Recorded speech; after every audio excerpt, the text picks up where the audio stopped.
বলেছেন এই ভাষা আবার কাফের হইতে পারবে নিশ্চয়ই। সবগুলো ভাষাই হচ্ছে আল্লাহ দান, নইলে মানুষের জবানে কল্প থেকে বের হতো না।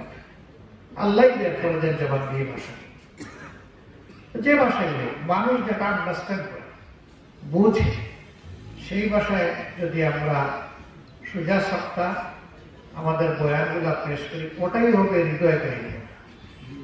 এটাতে নতুন কোনো অলঙ্কার দেওয়ার কোন প্রয়োজন নেই। অলঙ্কার যা দরকার আল্লাহ সবটুকু কালামে হাকিমে দিয়ে দিচ্ছে। এবং এরপরে সোহাগার প্রলেপ রাসূল করিম সাল্লাল্লাহু আলাইহি সাল্লামের সুন্নাহর মাধ্যমে আমরা পেয়ে গেছি। এই দুইটার ভিতরে থাকলেই আমাদের জন্য বেশি কল্যাণ। আমরা আশা করি আপনাদের কাছ থেকে যে কোরআন এবং সুন্নাহ, কিতাবুল্লাহ এবং সুন্নতে রাসূলুল্লাহ সাল্লাল্লাহু আলাইহি সাল্লামের মাধ্যমে আপনারা সমাজের সামনে চিত্রটা তুলে দেবেন। 52 সপ্তাহ 52টা খুতবা হবে ভিন্ন ভিন্ন। জাতির প্রয়োজনকে সামনে রেখে খুতবা তৈরি হবে।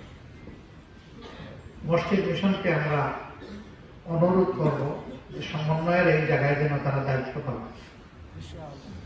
আগামী সপ্তাহে কি খুতবাটাই জাতির জন্য প্রয়োজন, কমপক্ষে 1-2 দিন আগে যদি খতিব সাহেবের কাছে এটা পৌঁছে যায় বিভিন্ন জায়গায়, তারা তাদের মতো করে বলবেন, তবে এখান থেকে কিছু কোরআন কথা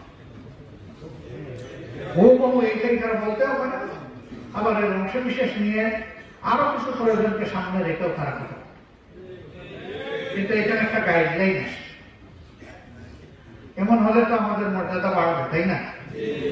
সবগুলো মসজিদ এবং মিম্বর থেকে যদি আল্লাহর দ্বীন প্রতিষ্ঠা এবং সমাজের ইসলাহের কথাগুলো আসে, তাহলে আলহামদুলিল্লাহ এটা আসে আজমে চলে যাবে, পৌঁছে যাচ্ছে এবং দুনিয়া আন্দোলিত হবে, প্রভাবিত হবে মানুষের মনে। মানুষ জান্নাতমুখী রাস্তা খুঁজে পাবে, হেদায়েতের দিকে যাবে। আমার ভাইয়েরা বন্ধুরা বলে গেছেন, মুসলমানদের মধ্যে কোন অনক্য সৃষ্টি হয় এমন কোন কথা আমারও বলা উচিত নয়, আমাদের কারোর কথা বলা উচিত।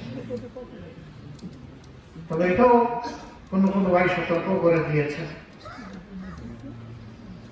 যে একজন লোকের ঈমান হারানোর জন্য এটাই যথেষ্ট যে একজন ফাসিক তার কাছে কোনো নাবাল কোন সংবাদ নিয়ে এসেছে আর বাস বিচার না করে সেটা কবুল করে নিয়েছে।